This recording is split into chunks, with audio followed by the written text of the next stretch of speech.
انہوں نے اپنے شاگردوں سے فرمایا کہ جانتے ہو کہ اہل شام ہم سے کیوں بغض رکھتے ہیں؟ تو شاگردوں نے کہا معلوم نہیں. تو انہوں نے فرمایا اس لیے کہ ہمارا یہ عقیدہ ہے کہ اگر ہم حضرت علی رضی اللہ تعالیٰ عنہ کے زمانے میں ہوتے تو حضرت معاویہ بن سفیان رضی اللہ تعالیٰ عنہ کے خلاف حضرت علی کی حمایت میں قتال کرتے جنگ. یہ حضرت امام ابو حنیفہ رحمۃ اللہ علیہ کا فتویٰ ہے. اب مجھے ان کے اوپر بھی گستاخی کا کوئی فتویٰ چاہیے، آپ کی ضرورت نہیں ہوگی کیونکہ آپ کو پتہ ہے کہ انہوں نے بات کی. بدر الدین ایمی لکھتے ہیں اور پھر کنکلوڈ کرتے ہوئے وہ کہتے ہیں کیا حضرت معاویہ اس بات پر راضی نہیں ہے کہ انہیں اللہ قیامت کے دن برابر ہی چھوڑ دے بجائے اس کے کہ انہیں ایک اجر بھی دیا جائے؟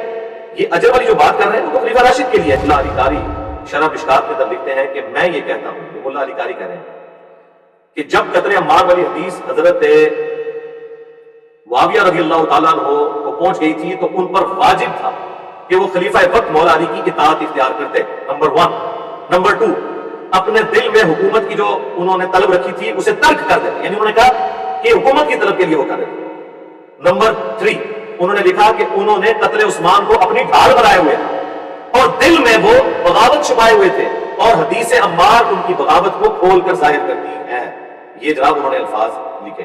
اور اس کے بعد انہوں نے کہا کہ افسوس حضرت معاویہ کے اس عمل سے قرآن اور سنت دونوں پشت کے پیچھے ڈال دیے گئے، محجور ہو گئے. اب یہ ویڈیو اور ہمارے اسٹوڈنٹس قیامت تک ایون آپ کے اپنے اسٹوڈنٹس آپ کو بار بار اٹھاریں گے کہ آج آ گئی، اب سیکورٹی ایشو بھی ختم ہو گئے، مولوی والا بھی ختم ہو گیا، تو 1000 مولوی اپنے ساتھ بٹھا لے، کیمرے پہ اکیلا آن لائن بیٹھ آ کے بات کر. ٹھیک ہے جی. تو یہ انشاءاللہ تعالیٰ ہمارے اسٹوڈنٹس کی ذمہ داری ہے کہ اب مفتی صاحب کو آپ نے احترام کے طرح جو انہوں نے مجھے گالیاں دی چھوڑ دیں. حالانکہ حضرت علی کے والے سے جو انہوں نے بات کی تھی میں ان کو ونریبل کر سکتا تھا، میں نے نہیں کیا، آگے بھی میں کروں گا. ہم بھی مولا علی کے ماننے والے ہیں، گالیاں دینے والے بنو بھیا کے ماننے والے ہیں، ہم تو گالیاں کھانے والے ہیں، مولا علی کے ماننے والے ہیں. ہم انشاءاللہ گالیاں کھا کے بھی ان کو دعائیں دیں گے، فکر میں آپ. یہ چونکہ بنو بھیا کے پیروکار ہیں تو ان کا تو کام ہی گالیاں نکالنا ہے. میں امید کرتا ہوں انشاءاللہ کہ مفتی صاحب فوراً آ کے ایکسیپٹ کریں گے، انہیں بڑا شوق ہے بات کرنے کا. تو وہ آئیں آن لائن ہمارے چینل پہ کہیں گے جو شاہد اور بلال چینل پہ، تو میں تو آتا ہوں لائیو الحمدللہ، سال 1 سے آ رہا ہوں. وہاں پہ آنا ہے، وہاں پہ آ جائیں. ہر جمعے کو میں لائیو ہوتا ہوں، آپ آ کے اپنے آفیشیل اکاؤنٹ سے کمنٹس کریں، آپ کو لنک بھیجیں گے، جوائن کریں.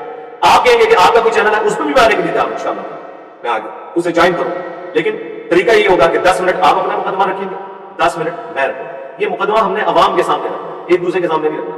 آپ بھی اپنے دلائل رکھیں گے، میں بھی اپنے دلائل رکھوں گا. تاکہ عثمانی صاحب کو بھی اگر بٹھانا چاہتے ہیں آپ بٹھا لیں، مفتی مدیر صاحب کو بٹھانا چاہتے ہیں ان کو، ساجد میر صاحب اہل حدیث کے ان کو بٹھانا چاہتے ہیں، کوئی مسئلہ نہیں ہے، مجھے کوئی نہیں ہے. لیکن آن لائن بیٹھے فیس پہ آپ آئیں گے، اپنے پوائنٹ آف ویو سامنے رکھیں. آپ ایسے ہی کہتے ہیں میں تینوں کا نمائندہ بن کے آ رہا ہوں، آپ مرے ہوں کہ زندوں کے نمائندے بھی بن کے آئیں. الحمدللہ اکیلے ہم قرآن و سنت کے دلائل میں آپ کو ناکو چنے چبوانے کے لیے کافی انشاءاللہ. ٹائم قیامت تک وہ وہی جو حق ہے، ٹائم قیامت تک الحمدللہ.